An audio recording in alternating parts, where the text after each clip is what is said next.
नमस्कार दोस्तों, मैं सुमित चावला स्वागत करता हूं अपने नए शो द सुमित चावला में। आज हमारे साथ हैं सर्वजीत कौर एंड सेबी जी। आज उनके बारे में कुछ बातें करेंगे, बहुत ही इम्पोर्टेंट डिस्कशन होगा हमारे साथ। मैम स्वागत है हमारे शो में। नमस्कार। नमस्कार मैम। पहला सवाल हम आपसे पूछते हैं कि आपका जन्म कहाँ हुआ? सर मेरा जन्म मद्रास में हुआ। मद्रास? यस। बेसिकली तो आप पंजाबी हैं, फिर आप? यस। नो, मेरे फादर एयरफोर्स में थे जी। तो जहाँ भी पोस्टिंग होती थी तो फिर उधर ही पोस्टिंग थी, उस टाइम मैं उधर पैदा हुई थी। तो कितने आपके भाई बहन, कितने हम लोग 5 हैं? बहन भाई हैं। मतलब बहुत जल्दी आपने फास्ट सर्विस की है तो 5 भाई बहन। आजकल तो संभालना बड़ा मुश्किल है, दो लोगों को 5 एक नहीं साथ। नहीं, ये पुराने जमाने के भाई बहन है जो माँ बाप संभाल लेते थे। तो आजकल तो एक भी संभालना मुश्किल है। यस। तो मैम एक बहुत ही इम्पोर्टेंट बात हमने आपसे पूछनी है, जो हमें पता चला है कि आपकी लाइफ में एक बहुत ही बड़ी ट्रेजेडी हुई, यस। जिसको बोलते हैं कैंसर। यस। और सुना है कि आपका चौथा स्टेज था। यस। तो उसके बारे में आप हमारी ऑडियंस को बताएं। पूरी घटना आप हमें बताइए, क्या स्टार्टिंग से हुआ, क्या एक्चुअल क्या प्रॉब्लम हुई और आपको कैसे पता चला कि ये आपके साथ हुआ है? मैं आपको बताती हूँ कि 2008 में मुझे पता लगा था कि मेरे लंप है यहाँ पे, गिल्टी होती है। पर मैंने बोला कुछ भी नहीं है, वो कुछ भी नहीं है उसमें, तो मुझे कौन सा कुछ प्रॉब्लम देती है वो। मैंने उसको बिल्कुल ही निगलेक्ट कर दिया। करती गई। एक टाइम ऐसा आ गया कि मैं फिर यूएसए में गई। अच्छा, यूएसए में थे आप? यूएसए में थी। तो एक दिन मैं सो के उठी तो वो जो मेरी लंप था मेरा, वो एकदम फट गया। Oh my God. यस। मतलब 10 साल तो मैंने निकाल दिया कि कुछ नहीं। तो 10 years? यस। ओह।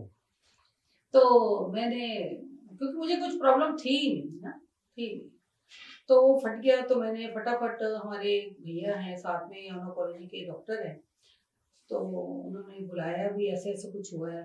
उन्होंने लगे ये तो बड़ी दिक्कत वाली बात है। उन्होंने चेक किया तो फिर मुझे वहाँ उन्होंने बायोप्सी के लिए लेके गए यूएसए में? यूएसए में। यस।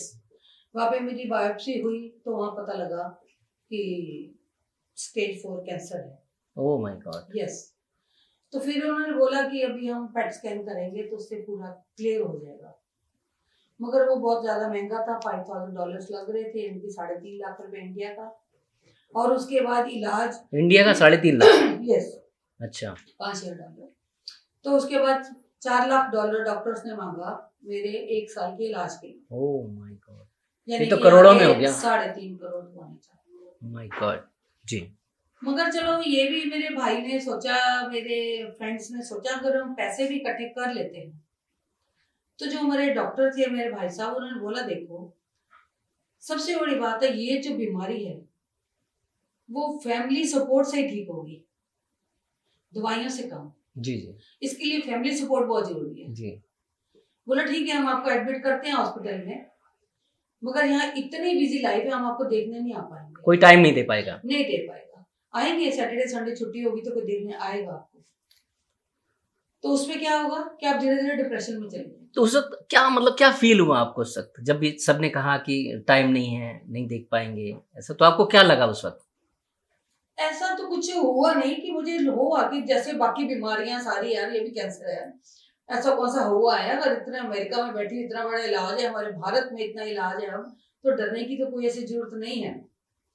तो ऐसा फील नहीं हुआ। मेरे भाई भी बोलने लगा, यार तू कुछ हंस रही है, खेल रही है। मैं, भाई रिपोर्ट तो आने दो। अच्छा अच्छा। रो लेंगे थोड़ा, मतलब किसी एंगल से लगता नहीं कि आपको कैंसर हुआ था? हाँ, तो मुझे था ही नहीं जी। यार, रिपोर्ट आएगी तो रो लेंगे थोड़ा बहुत, देख लेंगे, कर लेंगे, क्या वो फिर बड़ी ठीक है। मतलब आपसे ज्यादा अपसेट आपकी फैमिली? वो फैमिली थी, वो सोच रही थी कि यार मैं तो बाकी रिपोर्ट पूरी आने दो, फिर देखते हैं। जी।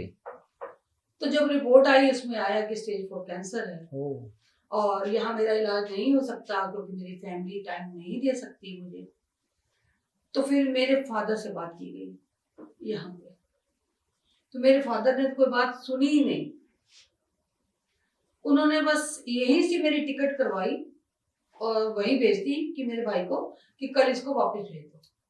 अच्छा, इंडिया? कोई मौका ही नहीं दिया वहां रुकने का, भी जितनी लेट हम करेंगे फौज में थे, आपको पता है फौजी लोग तो एकदम से एक्शन डिसिप्लिन वाले होते हैं। यस, जी। कि दूसरा दिन भेज दो। सेकेंड डे ही मैं वहां से, मेरी पट्टियां वट्टियां की हुई थी, सारी बात हुई थी, वैसे मुझे व्हील चेयर पे बैठ गई, मैं फ्लाइट में आ गई। तो व्हील चेयर से आप फ्लाइट में आए? व्हील चेयर में बिठा दिया मुझे फ्लाइट में। फिर एक जगह रुकना पड़ा, फ्रैंकफर्ट में मैं रुकी, फिर वहां से फिर व्हील चेयर थी, वहां से फिर मैं बैठी और मैं इंडिया आ गई। तो बाहर मेरी फैमिली मुझे लेने आई हुई थी, तो मैं आ गई। इन बिटवीन मेरे फादर ने वेंकटेश्वर हॉस्पिटल में बात करी हुई थी कि ऐसे ऐसे मेरी बेटी आ रही है, टाइम वेस्ट नहीं होना चाहिए बिल्कुल। दिल्ली में? यस, द्वारका में। अच्छा, इसको जल्दी से जल्दी हम दिखाएं। तो बस मैं आई, आते ही सेकेंड डे मुझे पापा मेरे लेके गए। तो डॉक्टर ने देखा, कह रहा मैं खुश नहीं हूँ तेरे से, डॉक्टर ने बोला। तो मैं बोला हो गया जो हो गया, डॉक्टर साहब खुश हो नहीं हो इलाज करो। मगर बाहर आके उन्होंने मेरी दीदी लंदन में है, मैं उतरी तो वो भी साथ ही फ्लाइट लेके आ गई। तो उन्होंने डॉक्टर बोला कि बस 6 महीने हैं सिर्फ, only 6 month. Oh my God. जब आपको ये पता चला कि सिर्फ आपके पास 6 मंथ है, तो क्या? नहीं, मुझे नहीं बताया गया ना। अच्छा, आपको नहीं बताया, अब बताते हैं बाद में। फैमिली वालों ने बाद में बताया? उन्होंने छुपा के रखा, नहीं तो पहले ही ना कुछ हो जाए। अच्छा, नहीं जी। तो उससे बाद क्या हुआ कि मैं, डॉक्टर ने फटाफट मेरा पेट स्कैन किया। पेट स्कैन से पता लगा कि स्टेज 4 का मतलब ये होता है कि बॉडी में और भी फैला हुआ है। मेरे 5 जगह फैला हुआ था। मेरी 3 जगह रीढ़ की हड्डी में, L3 L4 5, इधर एक इधर, और मेरे ब्रेस्ट में 5 जगह था।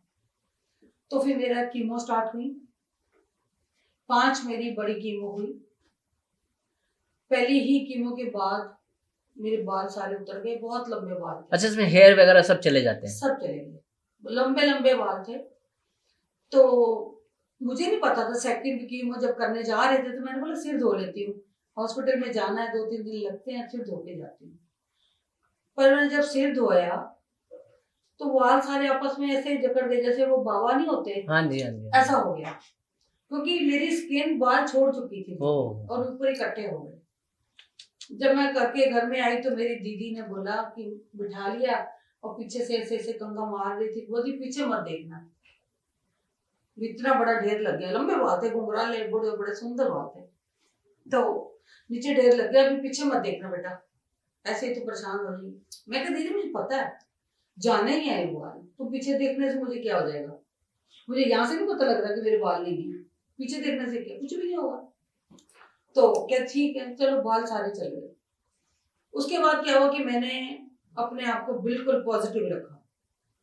गुड। बस 1-2 दिन तो तकलीफ होती है, जब कीमो होती है आपको थोड़ी सी, आपको तबीयत खराब होती है, मगर ज्यादा अपने आप को नहीं मैंने गिरने दिया, मैंने बिल्कुल सही रखा। नेक्स्ट टाइम जब मैंने अगली कीमो करने जाना तो अपनी हेड वेट लगा लेनी पूरी बढ़िया से, मेकअप कर लेना कि किसी को पता ना लगे इसको कीमो है, जाके बैठ जाना। तो पहले जब कीमो हुई तो मेरे हाथ में, वो कीमो होती है तो थोड़ी थिक होती है, तो हाथों की नसें बंद होगी सारी। फिर उन्होंने यहाँ पे काट के तो पोर्ट डाल दिया। पोर्ट होता है आराम से, उसमें सुई लगा दो तो कीमो चढ़ जाती है। मैं कभी भी लेट के नहीं लगवाती थी कीमो, बोलती जल्दी से चढ़ा दो भाई। तो मेरे डॉक्टर ने आके बैठ जाना, बातें करते रहना, कैसी है, क्या है, बहुत बढ़िया है यार, ये भी तो लेटे हुए, इनसे भी थोड़ी बात कर लिया करो, इनको भी उठा, कोई बोलता ही नहीं है, तू तो बैठ के कराती है। जब भी मैं आता हूँ बस हॉस्पिटल में एक ही ऐसी लेडी जो हंसती हुई मिलती है हमेशा। मैं बहुत ठीक है डॉक्टर साहब, 2 दिन आपके पास व्यतीत करने कैसे करूँ, हंसती रहती हूँ, बातें करती रहती हूँ, चली जाती हूँ, मुझे पता है आपने छोड़ना तो है नहीं कि। जी जी जी जी जी। तो ऐसे ही एक दिन मैं जा रही थी कीमो कराने के लिए ऊपर, तो मैं पेशेंट लिफ्ट में गई। पेशेंट लिफ्ट में जाने में जो वहां गार्ड खड़ा था, उसने मेरा हाथ पकड़ा, बाहर निकाल दिया। अरे हाँ, बोलता मैडम विजिटर उसमें आइए लिफ्ट में। मैं भाई मैं पेशेंट हूँ, क्यों निकाल रहे हो बाहर? कह रहा झूठी मूठी बन जाती हो, पेशेंट में खाली होती है, झूठ मूठी बन जाती है ऊपर जाने के लिए। मैंने उसको फाइल दिखाई, मैं भाई देख कीमो कराने जा रही हूँ ऊपर। उसमें 2 डॉक्टर खड़े थे, तो मैंने बोला ऐसे है, जब लिफ्ट जाने लगी उसको मैंने बंद कर दिया लिफ्ट को, 2 मिनट खड़ी हो गई। मैं कहा मेरी बात ध्यान से सुन भाई, तू भी कान खोल के, मुझे सिर्फ कैंसर ही हुआ है, ठीक है, ऐसी कोई दिक्कत नहीं है मुझे। कह रहा अजीब औरत हो आप तो, सिर्फ कैंसर ही हुआ, ऐसी क्या बात है? मैं कहा भाई मैं उनसे बहुत अच्छी हूँ, जो रात सोए थे सुबह उठे ही नहीं। कितनी बड़ी बात है कि उठे ही नहीं, उनको कौन सा कैंसर था?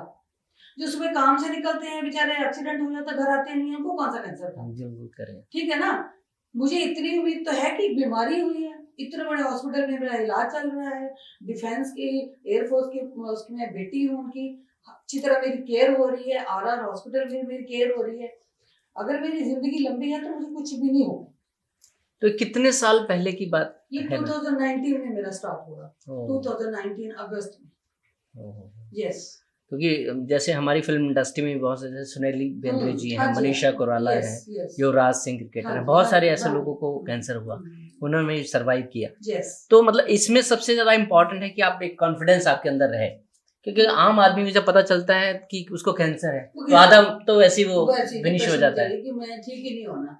मैं यही सबसे कहना चाहूंगी कि ऐसा कभी भी ना सोचे कि ये कैंसर हो गया मैं नहीं होगा भी। अगर तो तुम्हारी जिंदगी नहीं है तो किसी भी तरह नहीं है, और अगर तुम्हें तो जीना है तो चाहे कैंसर है, चाहे कैंसर का बाप आ जाए, कुछ तुम्हारा कुछ नहीं पता। जी जी, बस आपको एक ही काम करना है कि आपको खुश रहना है हमेशा, अपने आप को, बीमारी को पीछे करना है भाई, कुछ नहीं है। करेक्ट। मैम एक बात बताइए, आपकी शादी कहाँ पे हुई?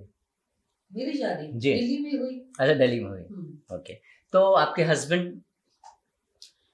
मैं अभी 12th में ही पढ़ती थी और एग्जाम दिए ओके 12th के, उसकी 15 दिन बाद ही शादी हो गई। मतलब इतनी छोटी एज में? हाँ, और पहले लोगों को ये होता था कि अच्छा लड़का मिल गया फटाफट, इकलौते थे मेरे हस्बैंड, बिल्कुल कोई बहन तो भाई नहीं था, फटाफट कर दो शादी। अच्छा, रिजल्ट भी मेरे हस्बैंड लेके आए, मुझे कह रहे चल मेरे साथ रिजल्ट लेने के लिए। मैं बोला भाई मेरे सारे टीचर्स कुंवारी बैठी हैं और मेरी शादी मैं नहीं जाती रिजल्ट लेने के लिए, खुद जाओ। ओके, तो मतलब 12 साल, मतलब जब आप 12th में थे तभी आपकी शादी हो गई? 16, 17, 17 साल की, 17 में। तो ये तो एकदम बालिका वधू की तरह हो गया। मैं पापा को छेड़ती रहती थी बहुत। हाँ जी, बाल विवाह किया हुआ, मैं पकड़ाऊंगी यार।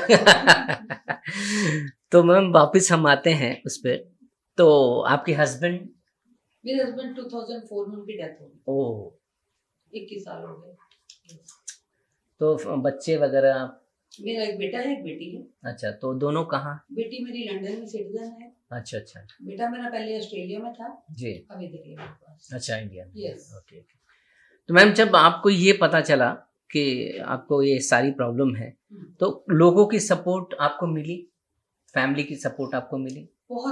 बहुत मिली। मैं आपको बताती हूँ कि जब मैंने फ्लाइट में बैठी तो मेरे फादर ने एक ही बात बोली जी कि बेटा अपने घर नहीं जाना, ओके, सीधे मेरे पास आना है, मैं तेरा अपना ध्यान रखूंगा, क्योंकि अगर तू घर गई तो घर में फैमिली है, बेटा है, वाइफ है, उनके बच्चे हैं, कोई स्कूल भेजने हैं, ट्यूशंस भेजने हैं, काम पे जाना है, घर का काम ये वो, तो तेरे पे इतना ध्यान नहीं रहेगा। तो मैं फ्री हूँ बिल्कुल, तो मैं तेरा ध्यान रखूंगा पूरा।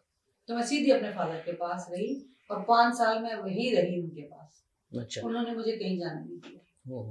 यस। तो जब आप हॉस्पिटल में थे तो आपको क्या फील हो रहा था कि भाई मेरे पास टाइम नहीं है या नहीं, कम मुझे है? फील हो रहा था कि मैं ठीक हो रही हूँ। अच्छा, आपको ऐसा लग रहा था कि मैं ठीक Yes, हूँ? I trust doctor and I trust God. कि अगर मैं सीरियसली जो मुझे डॉक्टर बोल रहा था जी मैं वो कर रही थी जी, तो मुझे पता था कि जैसे कोई क्लास में बच्चा अगर टीचर की सुनता है जी, पढ़ता है तो फर्स्ट जरूर आता है। मैम जैसे फॉर एग्जांपल देखिए, कई आपके पास तो बहुत सारे सोर्सेस थे कि भाई आपके फादर उसमें थे, आर्मी में थे और आपके पीछे सपोर्ट बहुत था, लेकिन एक आम आदमी उसके पास ऐसी कोई चीज नहीं होती, कोई सपोर्ट नहीं होती है, तो वो किस तरह से सरवाइव करे?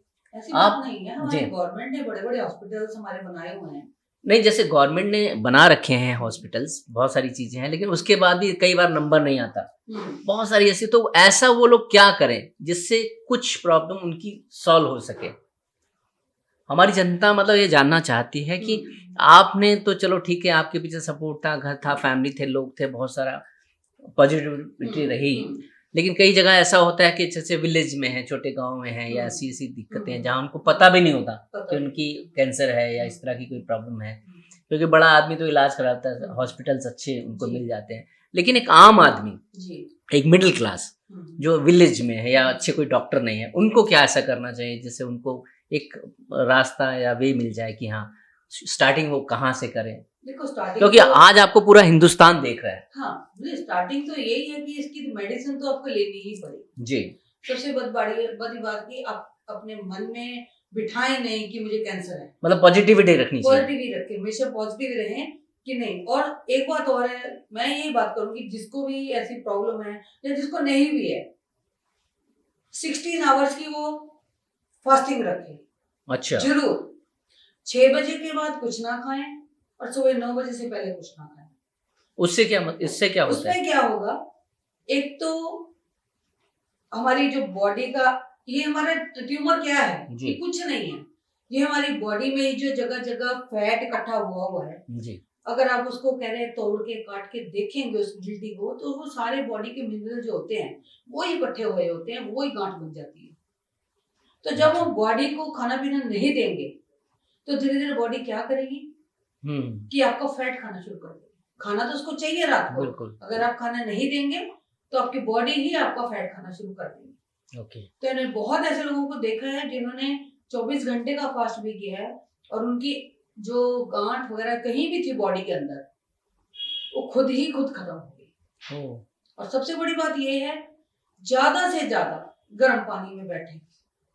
अच्छा, गर्म पानी में बैठे, जितनी भी आप गर्म पानी में बैठेंगे, जितना सह सको, पूरी गर्दन तक अपनी बॉडी के अंदर सह सको, जितना भी आप बैठोगे, आप देखोगे कि धीरे धीरे धीरे धीरे आपकी सारी गांठ खत्म हो जाएगी। ये आप हमारी ऑडियंस को बताइए कि उन्हें क्या करना चाहिए। मैं तो यही बताना चाहती हूँ यार, खुश रहो। तो दवाई ले सकते हो तो दवाई लो। क्यों जी? जैसे डॉक्टर बोलता है, डॉक्टर का कहना मानो जी। अपने इधर उधर के लोग भाग जाते हैं कि हम क्या कर रहे हैं, देसी दवाइयां कर रहे हैं, हिमाचल जा रहे हैं, ये जा रहे हैं, वो जा रहे हैं, पर वो जाते बेचारे क्या करें, पैसे नहीं है उनके पास। जी। नहीं, तो हमारा एक केस ऐसा हुआ था कि हमारे घर की बच्ची है, वो वहां जाती थी, उसका केस बहुत ज्यादा बिगड़ गया था जी। तो मैं यही चाहती हूँ कि कोशिश ये करो कि अच्छे डॉक्टर के पास जाओ जी। हमारे सुपर स्पेशलिस्ट हॉस्पिटल है, एम्स हॉस्पिटल है, बड़े बड़े हॉस्पिटल है, कोशिश करो कि वहां जाओ जी, तो अपना इलाज कराओ। और ये कह सकती हूँ, तो धीरे धीरे आदमी रिलैक्स हो जाएगा। अच्छा खान पान रखो। मुझे मेरे डॉक्टर ने बोला था कि तूने कोई फ्रूट नहीं खाना। अच्छा, सिर्फ एक केला बोला था, एक ऑरेंज बोला था। जब मुझे कैंसर हुआ था ऑरेंज नहीं आता था। अच्छा, उस टाइम मेरा भाई पता नहीं 400 500 600 रुपए किलो कैसे आता था, 3-4 मिलते थे, वो लेके आता। तो मतलब आपका फेवरेट? यस, मगर मैंने अपने डॉक्टर का कहना हमेशा माना, जैसे उसने बोला। और वही आज भी मेरा डॉक्टर मेरे पे प्राउड करता है कि सर्वजीत आप तो इसीलिए जिंदा है कि तूने उनकी बात भी सुनी और खुश रही, हमेशा पूरी दवाई ली दिल से, जैसे जैसे उन्होंने बोला। जितने मेरे टेस्ट आप मानोगे नहीं जी। 7 मेरी 6 मेरी बड़ी कीमो हुई, 11 मेरी इम्यूनोथेरेपीज हुई और 60 मेरी रेडिएशन हुई। और जब मैं रेडिएशन करवाने जाती थी, मैं अपनी गाड़ी स्टार्ट करनी, गाड़ी में बैठना, कोई साथ में नहीं। ये बहुत मैं जाके देखती थी 4 लोग बाहर बैठे हैं यार, कीमो कराने आए हैं। भी क्यों बैठे हो? नहीं, हमारा पेशेंट है अंदर, कैंसर, कीमो चल रही। भाई तुम 4 बंदे क्यों बैठे हो बाहर? वो बैठा है, एक बैठ जाओ। मैं तो एक को भी नहीं लेके जाती थी, कीमो कराई थी तो लेके गई थी, गाड़ी स्टार्ट करनी, रेडिएशन करवानी, गाड़ी स्टार्ट करनी, घर आ जानी। और मेरी डॉक्टर कई बार मुझे ये बोलती थी, सरबजीत कहीं फेंट हो जाएगी रास्ते में। मैं बोलती थी यार फेंट होने लगूंगी तो बेटे को बुला लूंगी, गाड़ी साइड में लगा लूंगी जी। मतलब इतना एक तो जज्बा, इतना हौसला, तो मुझे ठीक होना ही है जी जी जी। नहीं, बहुत अच्छी पॉजिटिविटी है आपके दिमाग में। ठीक होना है जी जी, मुझे कुछ भी नहीं है। मैम एक सवाल आपसे पूछना है, तो जब आप कितना टाइम लगा आपको इन चीजों को सरवाइव करने के लिए? कम से कम 3 साल। 3 years? Yes. तो इन 3 सालों में आपको ऐसा कोई डिप्रेशन जैसी कोई चीज आपके सामने तो नहीं आई? नहीं, डिप्रेशन तो नहीं आई। कहीं दिल में कई बार दर्द होता था कि पता नहीं पूरा ठीक होंगी कि नहीं होंगी। पर जैसे जैसे मेरे पेट स्कैन मेरे होते गए हर 3 महीने बाद 6 महीने बाद, तो उसमें सब कुछ ठीक आ रहा था। ओके। तो उससे एक बहुत हौसला मिला हम्म। कि अब मैं बिल्कुल ठीक हो जाऊंगी। अच्छा अच्छा। हाँ जी, हाँ जी। तो मतलब जो हमारी ऑडियंस है या हमारी जनता है, ये इनको आप क्या मैसेज देंगे, कि क्या मैसेज देना चाहते हैं कि हमें उनको क्या करना चाहिए अगर ऐसी सिचुएशन उनके साथ आती है? क्योंकि आप कह रहे हैं कि आपको 4th स्टेज पे पता चला था, Yes. तो उसकी फर्स्ट स्टेज कैसे होती है, सेकंड क्या, थर्ड क्या, ये इसकी तो नॉलेज आपको होगी क्योंकि आप रहे हैं मेडिकल में उसमें। हाँ जी। तो क्या आपको जब पता चला कि आपको 4th स्टेज, क्योंकि एंड होता है शायद, Yes. तो फिर तो बहुत ही ज्यादा तकलीफ, बहुत ही ज्यादा प्रॉब्लम हुई Yes, होगी। yes. तो अभी अगर जनता को या हमारी ऑडियंस को या हमारे लोगों को पता चलता है, किसी बंदे को भी जिसको है ये, तो वो कैसे सरवाइव करेगा? जब क्योंकि ये तो लास्ट स्टेज है, जी। तो वो कैसे सरवाइव करे, उसको क्या करना चाहिए? बस मैं सबसे यही रिक्वेस्ट करती हूँ, जब भी आपको कोई भी शक हो, कोई भी दिक्कत परेशानी में बॉडी में नजर आए, फौरन आप चेकअप कराओ। अच्छा। मेरे जैसे नहीं कि 8-10 साल लेके घूम रहे हैं साथ में, वो मेरी गलती थी। तो ऐसा ना करें। कहीं भी थोड़ा सा अपना चेकअप हर साल थोड़ा थोड़ा, मैमोग्राफी वगैरह लेडीज के लिए ज्यादा है कि वो चेक कराते रहें, और साल में 2 साल में तो जरूर चेकअप कराएं। मैं तो यही बोलूंगी जी कि उससे क्या है कि आप बहुत सेफ हो जाएंगे। अच्छा अच्छा। अगर कहीं स्टार्टिंग भी हुई है तो आप बहुत जल्दी पकड़ जाएंगे और छोटी सी दवाई खाएंगे और आप ठीक हो जाएंगे, ना कि इसको बहुत बड़ा बनाएंगे बीमारी को, जो कि मैंने बनाया। जी। यस। तो मतलब हमें पहले से ही केयर करनी चाहिए। यस। जैसे ही आपको पता चले आप उस पर पता चले या ना पता चले, मैं सभी से यही कहूंगी कि आप प्लीज 1-2 साल में अपने टेस्ट जरूर करवाएं। जी। मतलब आम आदमी को टेस्ट कराना चाहिए। आम आदमी को कराना चाहिए। अब बंद डब्बा है, इसके अंदर क्या पता क्या क्या बन रहा है।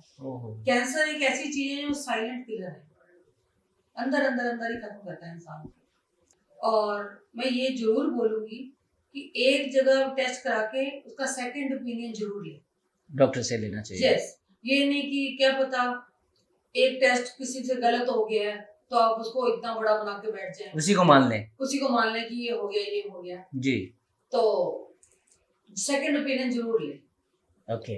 मैं आपको छोटा सा किस्सा बता सकती हूँ। बिल्कुल बिल्कुल, हमारी ऑडियंस, हमारी जनता को बताइए, आपका पूरा एक्सपीरियंस शेयर करें आप। मेरे बेटे ने जाना था ऑस्ट्रेलिया जी, तो उन्होंने बोला कि सारे इसके बॉडी के टेस्ट होंगे जी। तो हमने जल्दी से ऐसे किया भी, अब मेसी में तो टेस्ट होने हैं जी, तो हम ऐसे करते हैं पहले वहां से करा लेते हैं, अगर कोई दिक्कत होगी जी तो हम जल्दी से थोड़ा दवाई खा के तो मेसी में टेस्ट कराएंगे जी। अब उस जगह का नाम नहीं लूंगी जहाँ मैं टेस्ट कराया था।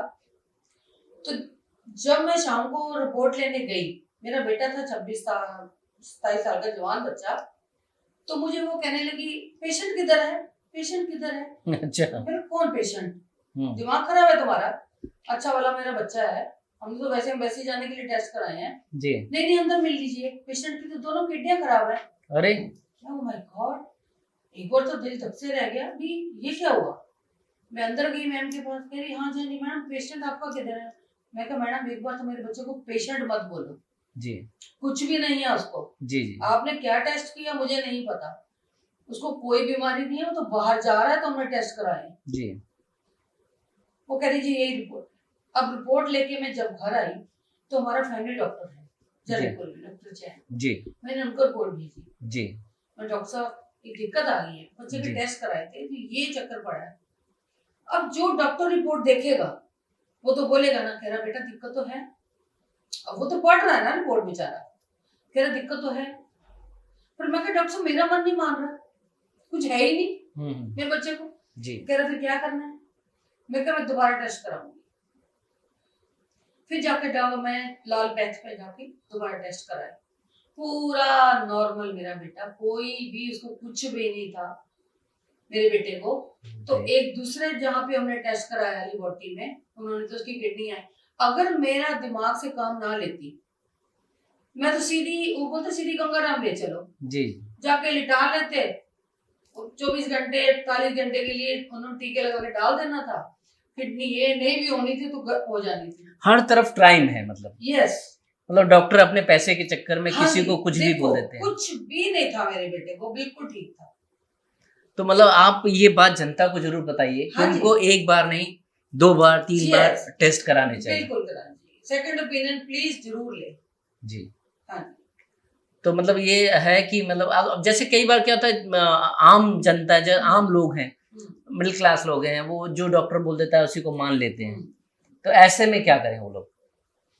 बस वो भी चेक कराएं दोबारा, और क्या करेंगे, यही कर जी। सकते हैं और क्या कर सकते हैं। क्योंकि कई ऐसे भी जैसे छोटे छोटे गांव में हाँ। हम बोलूंगा नहीं लेकिन मैं बोल देता हूँ फिर भी कि झोला छाप डॉक्टर भी होते यस, होते हैं। Yes, yes. होता ना कि हम कहीं भी दुकान एक ही मेडिसिन सबको, वो बुखार है, पर जुकाम है, कुछ भी है, वो एक सेम 4 गोलियां बना के दे देता है कि भाई ये आपको ये बीमारी है, ये बीमारी पर मैं है। आपको एक बात बताती हूँ, वो चाहे जी। झोला छाप है वो दवाई सही देगा भाई। हाँ ये जो हमारे बड़े बड़े यहाँ वो खोल के बैठे हैं ना सेंटर, जी, जो बड़ा नाम है। बड़ा नाम है, बड़ा। आपको मेरा एक किस्सा मैं और बता सकती हूँ। जी मेरे हस्बैंड की तबीयत खराब हुई, ये जी। मेरे खुद के एक्सपीरियंस है। जी तबीयत खराब होने की उनको बुखार चढ़ने लगा, जी।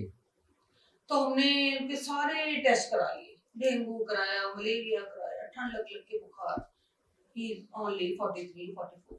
ओह, तो सारे टेस्ट करा लिए उनके, कुछ भी नहीं आया, सब नॉर्मल नॉर्मल नॉर्मल नॉर्मल।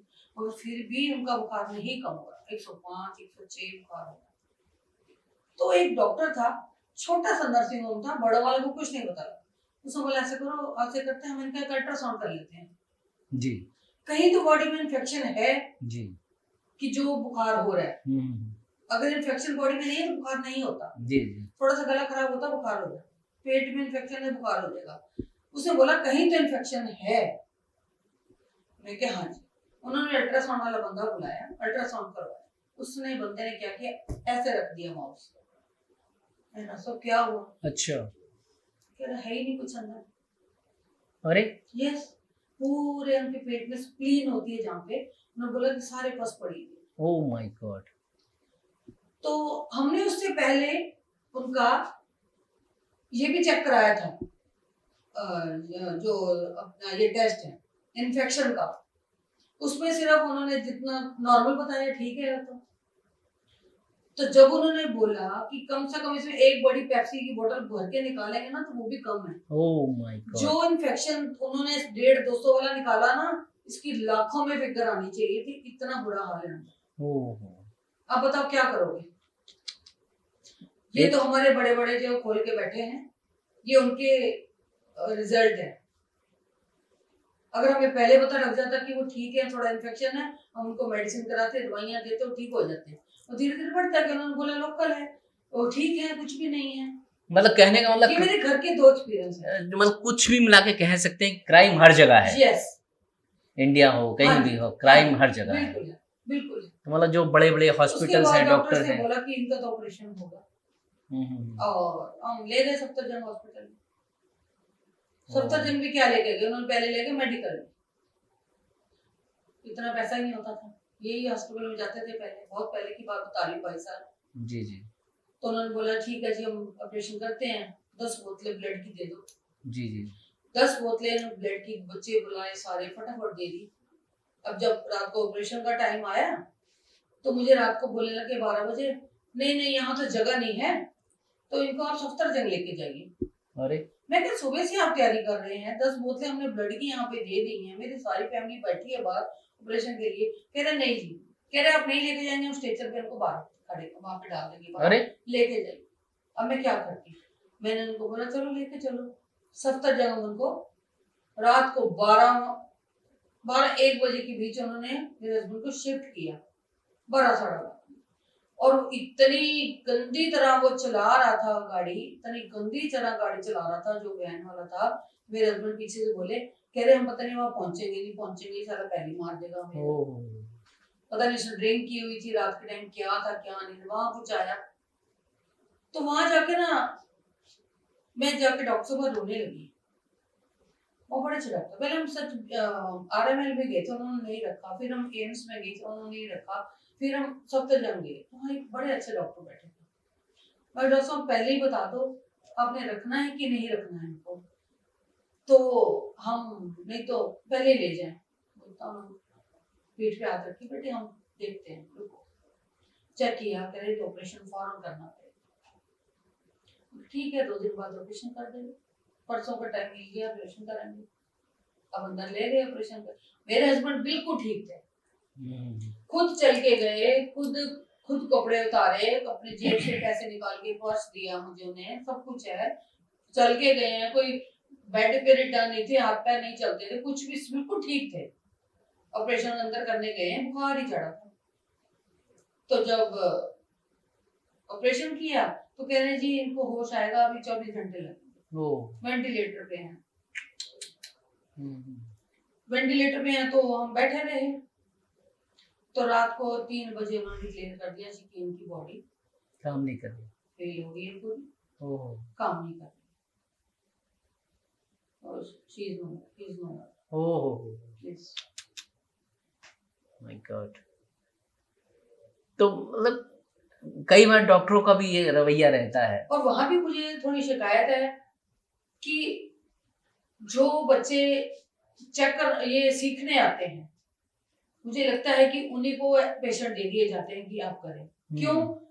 कैसे मैं कह रही हूँ, जो इंटर्न होते हैं बच्चे, जब मेरे हस्बैंड की डेथ हुई तो उनकी स्प्लीन में एक तरफ पित्ता होता है, एक तरफ स्प्लीन होता है। हाँ जी। तो स्प्लीन में उनका पस पड़ी, तो ऑपरेशन कहाँ होना चाहिए था? साइड में। जी जी। ठीक है, पर जब हमने उनको लेके आए तो उनको यहाँ से लेके यहाँ तक पूरा ऐसा कटा हुआ था, सब कुछ पहले ही उन्होंने निकाल लिया हुआ था, हर चीज पहले ही, उनकी किडनियां, मिट्टियां, हार्ट, सब कुछ पहले निकाल लिया हुआ था उन्होंने। बाद में हमें बोला कि है ही नहीं, कुछ भी नहीं,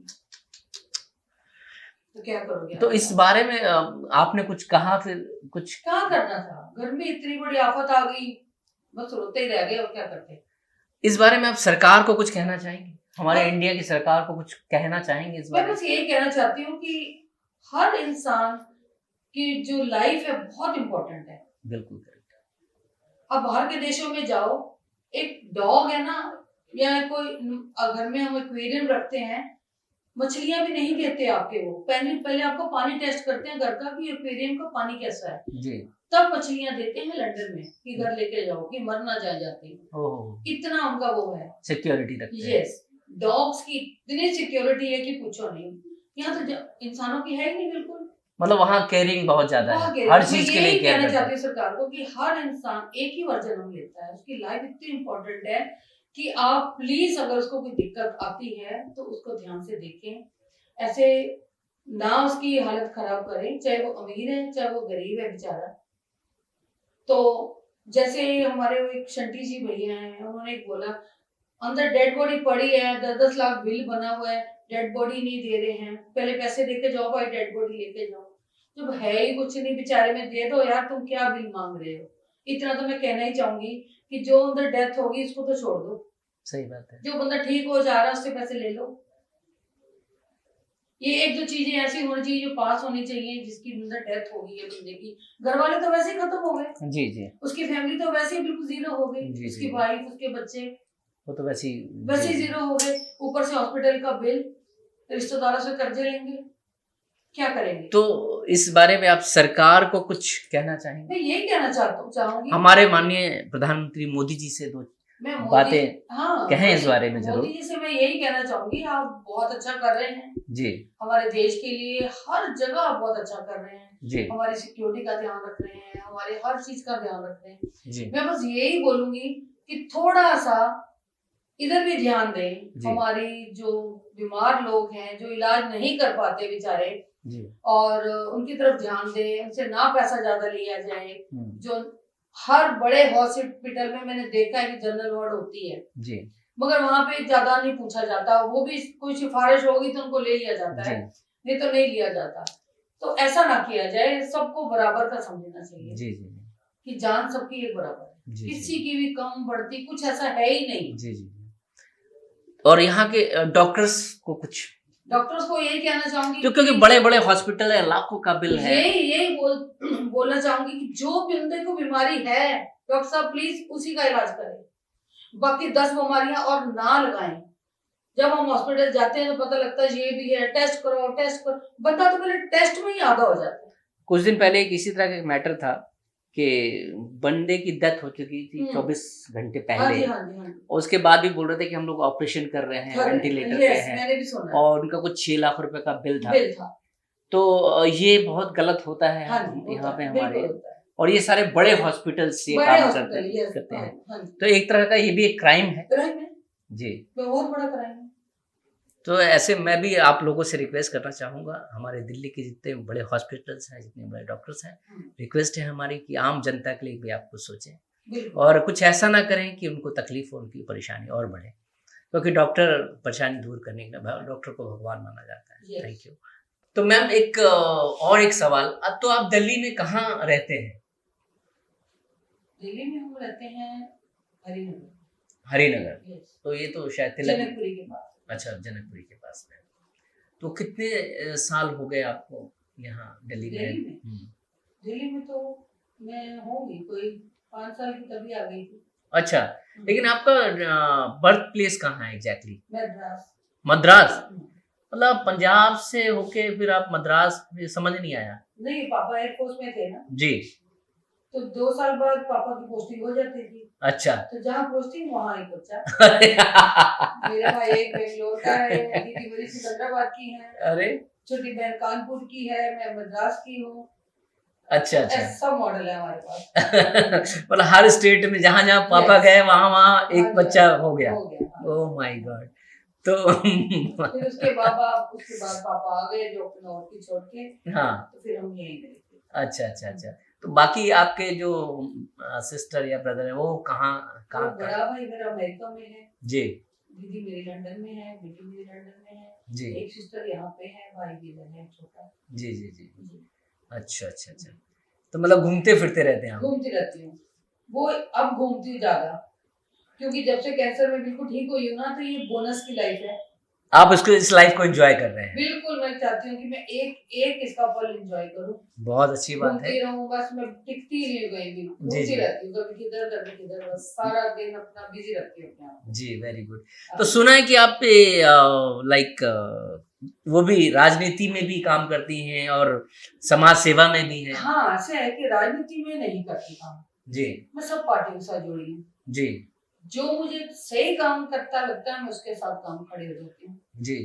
और बहुत हमारे अनाथ आश्रम है तिरागढ़ी में, उसके साथ जुड़ी हूँ। जी जी। ब्लाइंड बच्चे हैं, ओह विकलांग बच्चे हैं, ओह एक बच्ची है उसको मैंने अडॉप्ट किया हुआ है, ओह वेरी गुड। तो उसको पढ़ाई लिखाई कराते हैं हम। अच्छा अच्छा। और काफी लोग हैं, पहले पिछली बार हमने किया था कैंसर के 16 बच्चे थे RML हॉस्पिटल में, तो उनको हम जाते थे, क्योंकि वो सब लोग बाहर से आते हैं, कोई मतलब वहां से बिहार से यूपी से बच्चों को लेके, वहां तो इलाज नहीं है, तो उनके फैमिलीज के लिए सामान लेके, बच्चों की कापियां किताबें, रोते हैं जब कीमो चढ़ती है, ड्राइंग बुक्स ले जानी, अब कलर करते रहो, चढ़ती रहे, बच्चों को ना पता लगे, खिलौने, छोटे छोटे बच्चे हैं। तो छोटे छोटे बच्चों को भी कैंसर? 2-2 साल के, 1-1 साल का बच्चा भी कैंसर पेशेंट है यहाँ पे RML में, मैंने देखा है। 1 साल का बच्चा? यस, 3 साल का, 4 साल का, छोटे छोटे बैठे हैं, रो रहे हैं, कीमो चढ़ रही है, तो उनको चॉकलेट्स, उनकी बुक्स, ड्राइंग बुक्स, ताकि इनका दिल लगे किसी तरह बच्चों का, तो वो उनको भी देखते थे हम। तो मतलब ये तो बहुत अच्छा काम आप कर रहे हैं, हाँ, सोशल हाँ, काम कर रहे हैं आप। और अब हम ब्लड कैंप लगाने जा रहे हैं। ओके। तो मैं सभी देशवासियों से यही कहना चाहती हूँ कि जैसे बॉर्डर पे लड़ाई होती है हमारी, तो हमारे जवानों को बहुत खून बहता है, तो प्लीज डोनेट ब्लड। ओके। जो भी दे सकता है जाके जरूर ब्लड डोनेट करें, जो कि हमारे फौजों के काम आ सके। ग्रेट। अभी जैसे मैम, अभी आपने देखा कि अभी सब चल रहा है, काफी वायलेंस हो रहा है इंडिया और पाकिस्तान के बीच में, सब वॉर हो रही है, तो आप इसके बारे में क्या कहना चाहेंगे आप? कुछ भी नहीं कहते, हम डरते थोड़ी हैं किसी के बाप से।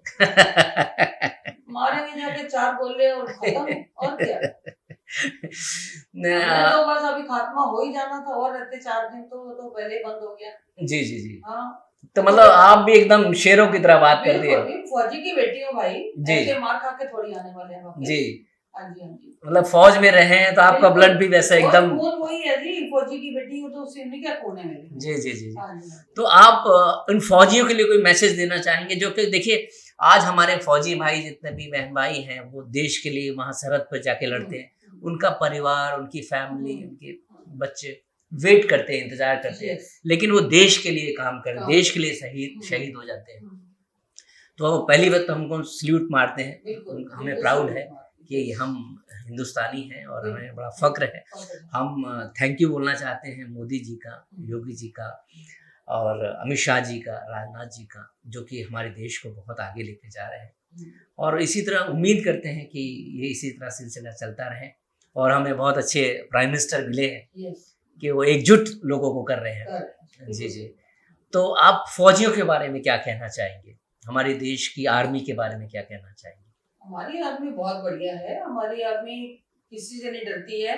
बस मैं यही मोदी जी से कहूंगी कि जो भी हमारे फौजी जवान हैं बेचारे सरहद पे लड़ते हैं और जिनकी वजह से हम यहाँ सुरक्षित हैं बेचारे, अगर हम यहाँ गर्मी लग रही है तो वहाँ रेगिस्तान में लेट रहे हैं जी जाके, जी अगर वहाँ पे बर्फ है 10-10 फुट की तो हम रजाइयों में घुसे हुए हैं, जी हमारे लिए ही है वो। जी जी जी तो बस मैं यही कहूंगी कि हर बंदा, हमारे जो फौजी हैं उनकी फैमिलीज का बहुत ध्यान रखना जाए जी और उनकी पीछे बच्चों का ध्यान रखा जाए। अगर किसी फौजी की डेथ होती है तो उनको जॉब दी जाए उसके आगे बच्चों को, तो उनका मेडिकल फ्री हो, उनकी स्टडी फ्री हो बच्चों की, क्योंकि वो तो बेचारा जो मेन था वो तो चले गया ना, जी, देश जी। की खातिर कुर्बान हो गया। जी जी तो हम ये कुछ तो दे सकते हैं ना उनको बिल्कुल दे सारा कुछ। सकते हैं जी। तो ये जरूर ध्यान रखा जाए, उनकी फैमिली को बहुत प्रोटेक्ट किया जाए। सिक्योर Secure रखना किया रहना जाए। चाहिए। Yes.